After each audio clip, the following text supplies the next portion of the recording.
नमस्कार।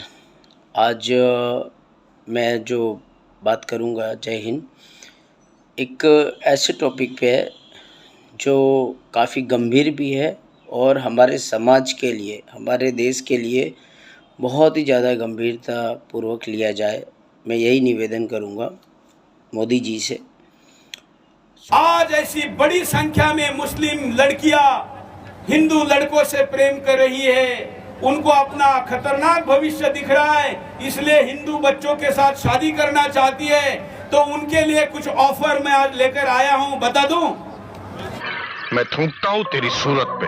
सुरेश चौहान के उनका ये कहना है कि हिंदू हिंदू लड़कों से मुस्लिम लड़की प्रेम कर रही हैं क्योंकि उनको खतरा दिख रहा है।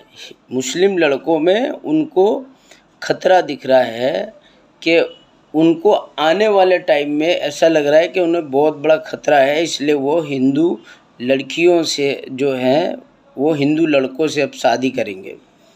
और उन लड़कियों के लिए ये भाई साहब पैकेज लेके आए हैं और वो पैकेज दे रहे हैं, और वो पैकेज मैं आपको बताता हूँ। और वो भाई साहब के पैकेज के साथ साथ में आपको इनका जवाब भी देता हूँ। इनके जो 10 ये पैकेज देंगे, वो 10 पैकेज के ये 10 जवाब दूंगा मैं इनको।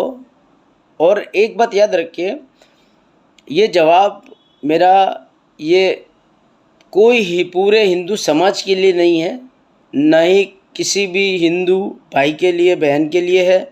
ये जवाब सिर्फ ये मिस्टर सुरेश के लिए है, क्योंकि इनको ही इन्होंने पैकेज दिया है, तो इनको ही ये जवाब है और मात्र इनको ही मैं जवाब दे रहा हूँ। मैं बाकी पूरे इंडिया के कोई भी भारतीय हिंदू को ठेस पहुँचे वो काम नहीं कर रहा हूँ। मैं सिर्फ इनको जवाब दूंगा, आप लोगों को नहीं। आप लोग सब मेरे भाई बहन हो। तो उनके लिए कुछ ऑफर मैं आज लेकर आया हूं, बता दूं? आपकी अनुमति है? इसमें साथ देंगे? किसी हिंदू बच्चों के साथ विवाह करेगी तो वो बच्चा तुम्हारे साथ अन्याय नहीं करेगा, और तुमको क्या क्या फायदे होंगे वो 10 फायदे मैं आज यहाँ हिंदुओं के साक्षी में, हमारे भगवान का साक्षी मानकर कैमरे पर वीडियो में वचन देता हूँ।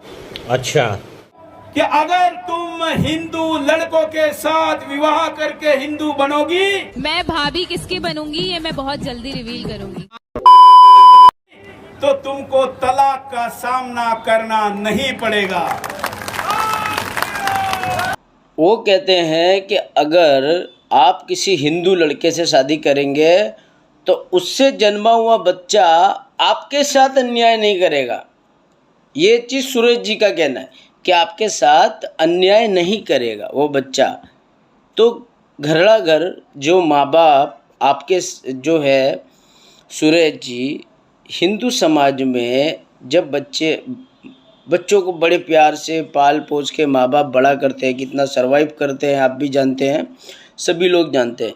इतना सरवाइव करने के बाद में जब बच्चे उनको ले जाके घरड़ा घर छोड़ देते हैं, वृद्ध आश्रम छोड़ देते हैं, छोड़ छाड़ के भाग जाते हैं, फॉरेन कंट्री में भाग जाते हैं, या फॉरेन कंट्री में ले जाते हैं तो उनको जो है नैनी बना के रखते हैं।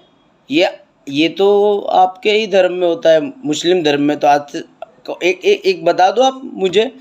क्या बात है सर, क्या बात है सर, बस हवा निकल गई। कि एक वृद्ध आश्रम हो या कोई ने भी अपने माँ बाप को छोड़ के इस तरह से दगा दे के भागा। देखिए, हमारे मुस्लिम समाज में एक बूढ़ा व्यक्ति होगा, वो कितना भी बूढ़ा हो जाएगा, ले उसको बिठा के बैठ के उसको राजा की तरह रखेंगे अपने बाप को, माँ बाप को, क्योंकि उनको यही है कि नहीं, उनका सर पे हाथ होना ही बहुत बड़ी बात है। ये हमारी परंपरा है। इसके बाद आपके जो पैकेज हैं 10, अब उसके जवाब दूंगा मैं। अगर आप इनका पहला वो है पैकेज, अगर आप हिंदू लड़के से शादी करके हिंदू धर्म अपनाओगी तो आपको तलाक का सामना नहीं करना पड़ेगा। अब इन च्यवनप्राश को कौन समझाएगा कि 75% इंडिया के जो डाइवोर्स के केस चल रहे हैं पूरे ऑल ओवर इंडिया के हर स्टेट की बात कर रहा हूँ, 75% तो हिंदू समाज के चल रहे हैं। अरे बाप रे, ये तो धोती खोल रहा है।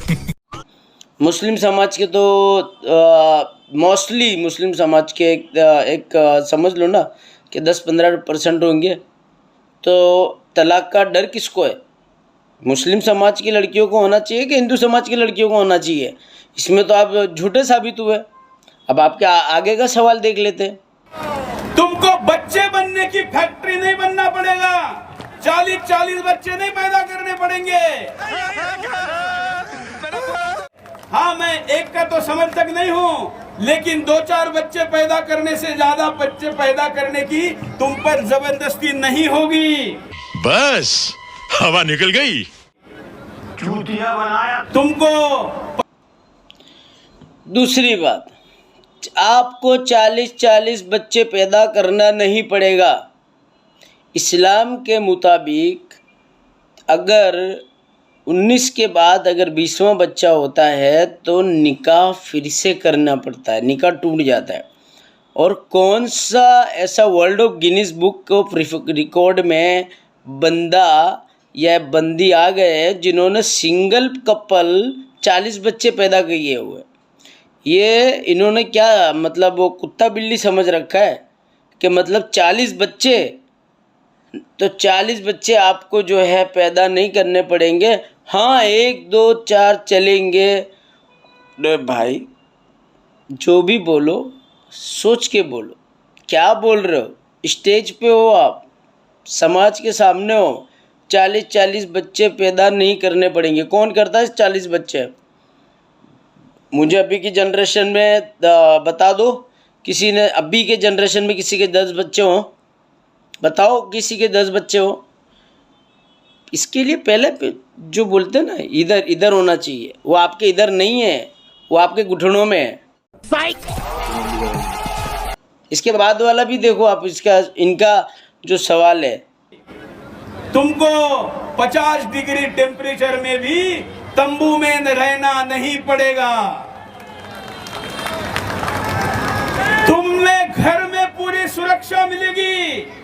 तुमको जैसे भाइयों से, चाचाओं से, मौसाओं से डर है, यहाँ पर नहीं है। क्योंकि हिंदू धर्म में हमारे बड़े भाई की पत्नी माँ होती है, छोटे भाई की पत्नी बेटी होती है, और बेटे की पत्नी भी बेटी होती है। इतना पवित्र रिश्ता जिस परिवार में होता है, वहां घर के अंदर तुमको 100% सुरक्षा की गारंटी है। चल झूठा। 50 डिग्री टेम्परेचर में तंबू में रहना नहीं पड़ेगा। अब ये 50 डिग्री ये भाई साहब ले जा रहे हैं, जो कि वर्ल्ड हमारे इंडिया के हिसाब से तो रिकॉर्ड हो जाएगा। तो ये 50 डिग्री टेम्परेचर में तंबू में नहीं रहना पड़ेगा। अब इस सूरज जी कभी आए नहीं ना, कभी आओ देखो मुस्लिमों को किस तरह से इस्लाम धर्म में रहते हैं, किस तरह से एक रिस्पेक्ट देते हैं, बहुओं को बेटियों की तरह रिस्पेक्ट दी जाती है, कितने रिस्पेक्ट तरीके से रहते हैं, और कितने ऐशो आराम। राजा रजवाड़ों ने इतने ऐश नहीं करे हुए हैं जितने नवाबों में ने ऐश करे हुए हैं। और आज भी लाइफ स्टाइल तो हमसे सीखो भाई, हमसे सीखो। तुम लाइफ स्टाइल हम किस तरह से जीते हैं, हमारी लाइफ को देखो। आप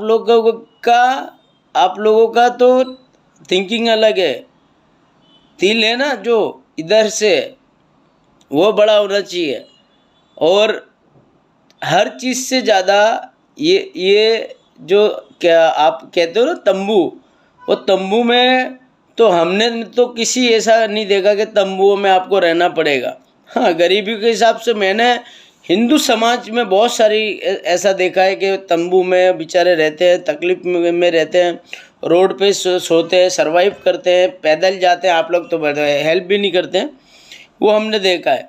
लेकिन किसी मुसलमान को इस तरह से 50 डिग्री तंबू के अंदर नहीं देखा है। तो ये जो आपका जो है ना वो धौन धतूरा ये सब जो भी है आपका, ये तो आपको फेल हो गया। फिर इन्होंने कहा कि हमारे धर्म में आपको चाचा से, भाई से, इन लोगों से, बाप से, किसी से डरने की ज़रूरत नहीं है, क्योंकि हमारे धर्म में बड़ा भाई जेठ मीन्स वो जो है वो भाई समान होता है, उसके लिए बेटी समान होती है। तो कौन से धर्म के अंदर जो बेटी होती है जब शादी करते हैं तो उसका ससुर उसके ऊपर नज़र डालता है, उसका फादर इन लॉ उसके ऊपर गंदी नज़र डालता है, या फिर उसके जो है देवर या जेठ उसके ऊपर बलात्कार कर देते हैं। मेरे पास पूरा ब्यूरो है। अपनी सगी बेटी, पूरे इंडिया के अंदर 9 केस ऐसे बने हैं कि जिसके अंदर अपनी सगी बेटी का रेप मुस्लिम ने किया है। बाकी 3490 केस ऐसे हैं जिसमें सगे हिंदू बाप ने अपनी बेटी के साथ रेप किया हुआ है।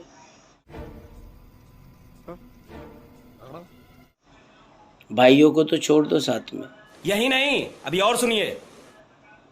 और 2000 केस ऐसे हैं जिसके अंदर भाई ने अपने ही फ्रेंड के साथ, अपनी बहन के साथ बलात्कार किया हिंदू समाज के अंदर। तो आप जो बोल रहे हो ना, होश में रह के बात करो। ये जो फालतू की बातें कर रहे हो ना, वो जो चिट्ठी बना के लेके आए हो, फाड़ के फेंक दो, कोई काम का नहीं है वो। जो बच्चे तुम पैदा करोगी वो बच्चे जैसे है वैसे ही रहेंगे, कहीं काट छाट नहीं होगी। ईश्वर ने जैसे भेजे हैं वैसे की वैसे ही रहेंगे, ये भी गारंटी रहेगी। जो बच्चे तुम्हारे बनेंगे वो बच्चे सज्जन, मानवता की बात करने वाले बनेंगे। तुमको उस बच्चे को किसी को काफिर मानकर, किसी को दुश्मन मानकर आतंकवादी बनने की आवश्यकता नहीं होगी। बहुत सही बात कही। जो बच्चे पैदा होंगे वो बच्चों में काट छाट नहीं होगी, और जो बच्चियां पैदा होगी उसको दूध में डुबो के ऐसे मार दिया जाएगा। हिंदू समाज के अंदर दूध में डुबो के बेटियों को मारने का रिवाज अभी तक है। क्यों? बेटियां अच्छी नहीं लगती? बहू के बारे में तो बड़ी बड़ी बातें करते हो आप लोग कि बहू है, ये है, वो है। बेटियों को तो डुबो के मार देते हो दूध से, मतलब मार दिया भाई, दूध में डुबो के मारा है ना हमने, तो मतलब दूध में डुबो के मार देते हो तुम लोग बेटियों को। हमारे वहाँ पर तो बेटियों को तो कहा जाता है कि ऊपर वाले की रहमत है बेटियाँ, और आपके वहाँ पे तो 202 बेटियों से ज़्यादा अगर बेटी हो गई तो फिर भाई इसका कुछ कर, इसको डाइवोर्स दे दो, इसको कुछ भी कर दो। तो ये संस्कार है।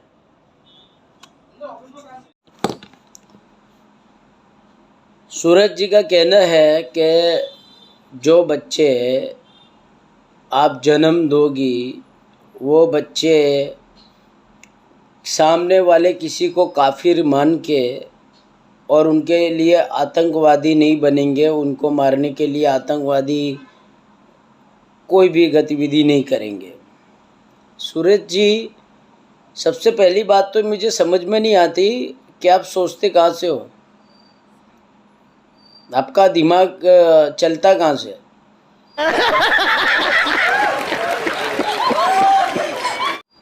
मतलब अगर काफिर मान के अगर सभी लोग, एक्चुअली इंडिया की पॉपुलेशन 130, 140, 35 करोड़ जो भी है, कितने आंकड़े छुपाए जाते हैं, एक्चुअली रियल जो है मुस्लिम पॉपुलेशन पता है आपको कितनी है? 45% पॉपुलेशन है। मतलब 45 करोड़ मुसलमान हैं। अगर 45 करोड़ मुसलमान ये सोच ले कि हम जिहादी बन जाएं, हमें हिंदू नहीं चाहिए, तो फिर एक नया मतलब एक नया हिंदुस्तान बन जाएगा, एक नया भारत बनाना पड़ेगा इतनी सारी पब्लिक के लिए। ये पॉपुलेशन के छोटी नहीं है। हम बचपन से सुनते आ रहे 20 करोड़ 20 करोड़ 20 करोड़ 20 करोड़ 20 करोड़, बस 20 करोड़। रियल में पॉपुलेशन बताओ कि रियल में पॉपुलेशन कितनी है इस्लामिक लोगों की और मुसलमानों की? 45 करोड़ है, लेकिन वो छुपाया जाता है क्योंकि डर ना जाए।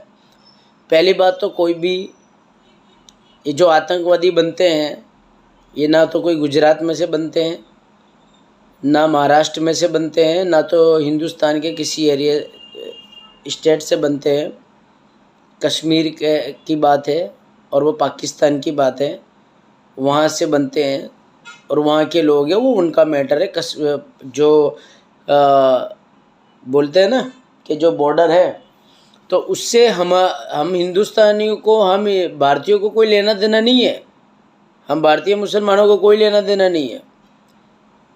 अगर पाकिस्तान में कुछ हो रहा है या पाकिस्तान में आतंकवादी कुछ कर रहे हैं तो उससे हमको क्या लेना देना? उसको ब्लेम हम पे क्यों डाला जाता है? ईमानदार निकलेंगे। नक्सलीवाद जो है टोटल हिंदू है। नक्सलवाद चल रहा है, वो आतंकवादी नहीं है। क्या बात, ये बात है? अरे सर क्या बात है, पहचानो नहीं? वो लोग आतंकवादी नहीं है। जो नक्सली लोग हैं वो आतंकवादी हैं या नहीं है?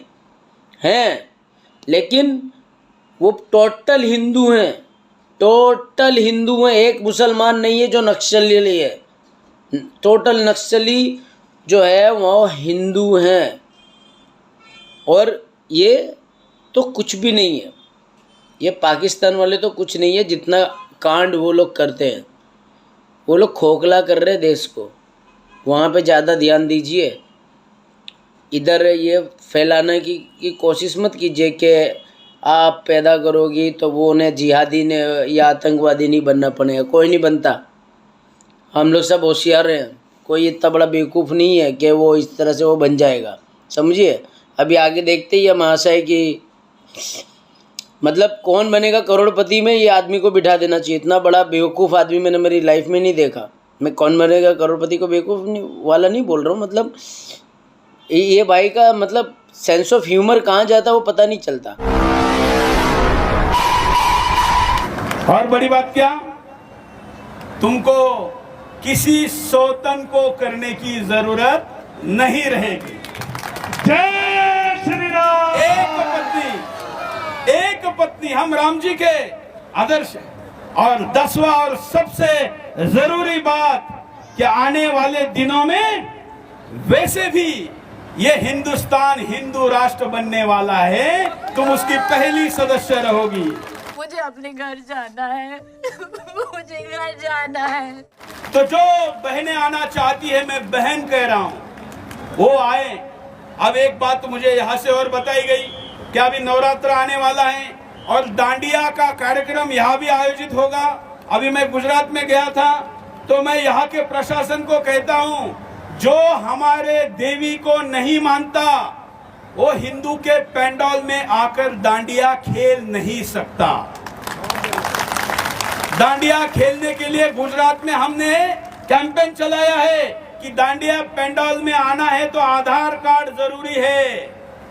और दूसरी बात, लेकिन जो मुस्लिम बहनें, मुस्लिम महिलाएं दांडिया खेलना चाहती हैं, हम उनको इससे वंचित रखना नहीं चाहते। इसलिए आपके मुस्लिम मोहल्ले में दांडिया के कार्यक्रम आयोजित करो, मैं हिंदू बच्चे भेजने के लिए तैयार हूँ। वो आधार कार्ड लेकर आएंगे, किसी पाप को नहीं करेंगे, क्योंकि नवरात्र में हमारे यहाँ पर कोई पाप नहीं होता। हम आएंगे, आनंद लीजिए और दांडिया खेलिए। उसके बाद की 10 के ऑफर पर सोचिए तो आपको निश्चित तौर पर फायदा मिलेगा। हिंदू लड़के से शादी करोगे तो आपको सौतन का डर नहीं होगा। मुस्लिम से शादी करोगे तो आपको सौतन का डर होगा। इंडिया के अंदर 100 प्रतिशत, यूँ समझो ना 100% में से मैक्सिमम 3% लोग ऐसे हैं जिन्होंने 2 या 3 शादी करी हुई है, जिनके बच्चे नहीं होते हैं या एक्स्ट्रा अफेयर हो या ये सब हो। लेकिन 100 में से 98% हिंदू भाई का बाहर अफेयर चलता है, धूम से चलता है। वो इसलिए चलता है कि गेस्ट हाउस, होटल्स, जितनी भी जगह रेट पड़ती है टोटल ज़्यादातर तो हिंदू भाई पकड़ाते हैं। रास लीलाएं करते हुए हिंदू भाई पकड़ाते हैं। जनता माफ नहीं करेगी।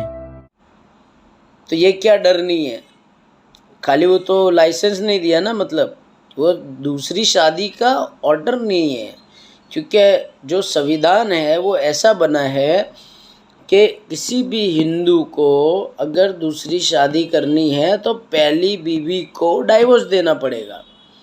इसलिए ये भाई साहब जितने भी लोग हैं, ये लोग जो है ना एक्स्ट्रा मैरिटल अफेयर करते हैं, बाहर रासलीला करते हैं, गर्लफ्रेंड होती है इनकी। तो ये जो बाहर है ना, एक नहीं होती है, अनेक होती, मतलब इधर इधर मुंह मार रहे, उधर मुंह मार रहे, कुछ नहीं मिल रहा तो चले पैसे दे के भी मुंह मार रहे।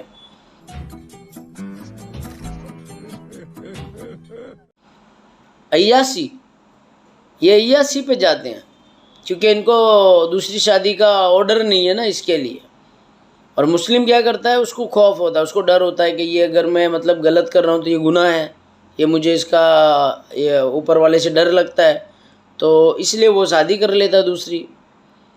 या बच्चे नहीं होते तो दूसरी शादी हो जाती है, या बीवी गुजर गई तो दूसरी शादी हो जाती है, कोई ना कोई एक रीज़न होता है। प्यार मोहब्बत का तो बहुत ही कम ऐसा इशू होता है, लेकिन सबसे ज़्यादा जो बोलते हैं ना लवरियागिरी,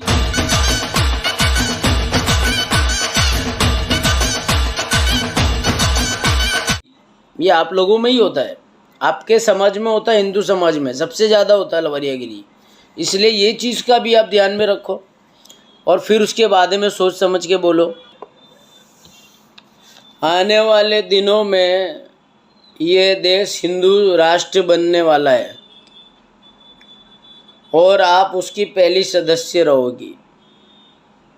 किसी मुस्लिम लड़की से पूछ के बोलना कि आप पहली राष्ट्र हिंदू रहोगी, हिंदू राष्ट्र बन रहा है, आप ये पुरस्कार आपको कबूल है, तो शायद आपको आपके जो गाल, वैसे तो आपके गाल काले हैं लेकिन शायद नीले हो जाएंगे। क्या बढ़िया था गुरु। देखिए, हिंदुस्तान की जो जनता है उसके यहाँ पे ना सी नहीं लिखा हुआ है, जो आप समझ रहे हो। जितनी भी बकचोदी की है ना आपने, चूतिए हो आप एक नंबर के। हाय हाय, इतना सुकून। मैं सीरियसली बोल रहा हूँ, ये हिंदू राष्ट्र बनने जा रहा है। जब मुगलों ने 600 साल राज किया तब नहीं बनाया, सबको आज़ादी दी, जिसको जैसा रहना है, जो जिसको जो धर्म पालना है पाले। तो आप कहाँ से पैदा हो गए जिसको हिंदू राष्ट्र बना दोगे? और एक बात याद रखना, जब आप गुजरोगे, मर जाओगे, कभी ना कभी तो मौत तो आने वाली है, आप हो या मैं हूँ, आप मर जाओगे ना, उसके भी 200 साल के बाद भी ये हिंदुस्तान एक्चुअली संविधान में बाबा साहब आम्बेडकर, ये हर लोगों को नहीं मालूम है, संविधान में हिंदुस्तान लिखा ही नहीं गया है। संविधान में बाबा साहब आम्बेडकर ने इसको नाम दिया है भारत। एक्चुअली ये भारत नाम है और हम फॉरेन कंट्री में इसको इंडिया रिप्रेजेंट, हम इसको प्रेजेंट कैसे करते हैं? इंडिया। और हमारे संविधान में इसको भारत बोला जाता है। हिंदुस्तान कोई भी संविधान में नहीं लिखा है कि इसका नाम हिंदुस्तान लें। ये हिंदुस्तान, ये हिंदू समाज वाले ही इसको हिंदुस्तान बोलते हैं। एक्चुअली ये हिंदुस्तान इंडिया का नाम हिंदुस्तान नहीं है। इसके लिए सबसे पहली बात, ये पूरा देश जो है हिंदू राष्ट्र बनने जा रहा है। ये ख्वाब लेके आपकी कितनी सारी पीढ़ियां चले जाने वाली है, कुछ नहीं होने वाला। और हिंदू मुसलमान का जो खेल आप लोग खेल रहे हैं, बंद कर दो। और मैं यही बोलूँगा, मोदी जी से भी निवेदन है मेरा कि ऐसे जो लोग ऐसे वॉमिटिंग करते हैं, गंद फैलाते हैं, उन लोगों को बोलो कि बंद करें ये सब। अब रही बात डांडिया खेलने की, जो मैं स्पेशली बोलूँगा, हमारे पास जगह कम नहीं है डांडिया खेलने के लिए कि हम स्पेशल आधार कार्ड बता के और माथे पे तिलक लगा के और घंटी बजा के और आपके वहाँ आके डांडिया खेलें। डांडिया खेलने का शौक़ होगा ना, तो हमारे पास इतनी जगह है ना कि आपको चाहिए अगर, तो हम आपको मुफ्त में जगह दे देंगे डांडिया खेलने के लिए। जली ना, तेरी भी जली ना। और हम आपकी खाली बेटियों को नहीं बुलाएंगे, उनके साथ बोलेंगे अपने हस्बैंड के साथ में आओ, कोई बात नहीं। आप इस्लाम की मुस्लिम लड़कियों को बुला रहे ना कि हमारी बहनों को बुला दो, हमें ऐसा नहीं करेंगे। हम बोलेंगे आप अपनी फैमिली के साथ आओ। हम कुछ नहीं करते,